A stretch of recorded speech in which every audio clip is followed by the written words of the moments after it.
တရက်တုန်းကကိုကိုအိမ်မှာလှူစားဖြစ်တာလေးပါဟယ်လိုဒါလေးကတော့အန်ဒီမီမီမှာကျမအရင်စားချင်လို့ဆိုပြီးလှူကြည့်တာဖြစ်ပါတယ်ပဲပြားလေးကိုပွားပြီးပြီးတော့စီမြမြနဲ့ကြော်လိုက်တယ်ဒီကစားချင်တာတော့ငဖဲအစားတို့ပါငဖဲကအရန်ခဲနေရောပေါ့မနေ့ပေါက်လိုက်ရတဲ့လက်တွေတဲ့အေးပြီးတော့မကြပြီးပွားနေတာပဲအဲ့အန်ဒီမီမီကသူပဲလှုပ်လိုက်မယ်ဆိုပြီးဆက်လှုပ်လိုက်ပါတယ်ကြော်သေးရဲ့ကျမကိုကံမချရာစုကအန်ဒီမီမီကိုတဲ့တစ်ခါပြင်မက်ချိုဆိုပြီးပြောတယ်တကယ်အချင်းရတစ်ခါတဲ့ထည့်ပေးပြီးတော့မှွေလိုက်ဆိုလို့မှွေလိုက်တာရတာကွတိပဲလေမအောင်လက်ဖက်ကိုတိုင်းနေထားတာလေသမီးစားလို့ရတယ်ဆိုပြီးတော့ပြင်ပြီးလို့စားလိုက်ပါသေးရဲ့ပပလေးလီးပြီးတော့နည်းနည်းပေးလေးပါလေးထားပါတယ်လက်ဖက်လေးလဲစားပြီးတော့ကျမတို့ငဖဲရတော့ငဖဲကိုကြော်ပါတယ်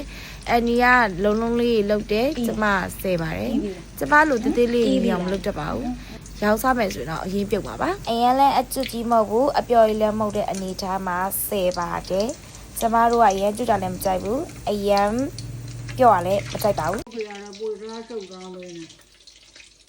အဖိုးပုံကတော့ဒီမှာပဲမြင်ဘူးပေါ့လေဒါပေမဲ့တောင်ကောင်းမဲ့ပုံလို့အဖိုးကကောင်းတယ်ငါတို့ဖေရတယ်ကိုနဲ့တူရနော်ကိုစိုးချိန်နဲ့တူရနော်အဖိုးကနော်ကိုစိုးချိန်တော်တော်ချစ်မှာပဲငယ်တော့အဖေတွေကလည်းရဲမြတော့လီလေးတွေဖုံးလိုက်ဟာတာလေးတွေပြောလိုက်နေပဲကြော်လာလိုက်ပါတယ်ဒီတော့ကျမဆက်ပြီးတော့ဗာလဲအဲ့ဒါပါပဲခေါ်တွေ့အဲ့ဒါကြော်တယ်ပြီးတော့ဒါကိုသွားရိုက်ပေးဆိုကျမကောင်လေးရိုက်တာကြည့်ရောဘလို့မျိုးမှအဲ့တလို့မရအေးရောငါပါစားသူလေးတွေကိုဟိုကြီးကလည်းထိုးပေးတယ်ပြီးလည်းပြီးတော့ကျမဦးလေးဖြစ်ပြီးအေးဆာမှာလောက်ခိုင်းတာပါအေးစမှာလောက်ပါတော့ဟာဒီအေးစမှာအေးစမှာအချင်းလေးနဲ့တို့ဘာရင်ပေးရတယ်ဒီမှာဟင်းတို့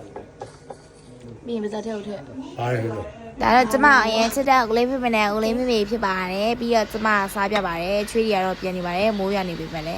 ကျမပြန်ကန်နီးဆိုဟိုဘက်ရောဒီဘက်အိမ်ရောဟင်းနေကုန်ဝိုင်းပေးတဲ့အတွက်ကျမချက်စရာမလိုပါဘူးဒီမှာစားလို့မဝသေးဘူးเนาะအိမ်ပါပါဆယ်ထုံးမှာကျမကဟီပေးရရောက်တိုင်းဘောနော်စားချင်တာကိုအမြဲလှုပ်ကြွေးတယ်ဒါပေမဲ့ကိုကတော့အသက်အရွယ်တစ်ခုရောက်နေရောပြင်ပန်းတာမျိုးမလုပ်စေချင်ဘူးဒါပေမဲ့ရအောင်ကိုလှုပ်ကြွေးတယ်စားချင်တယ်လို့ပဲတစ်ခါပဲပြောလိုက်တာကဲအဲ့လိုမျိုးပိုက်ဆိုင်ထားပြီလား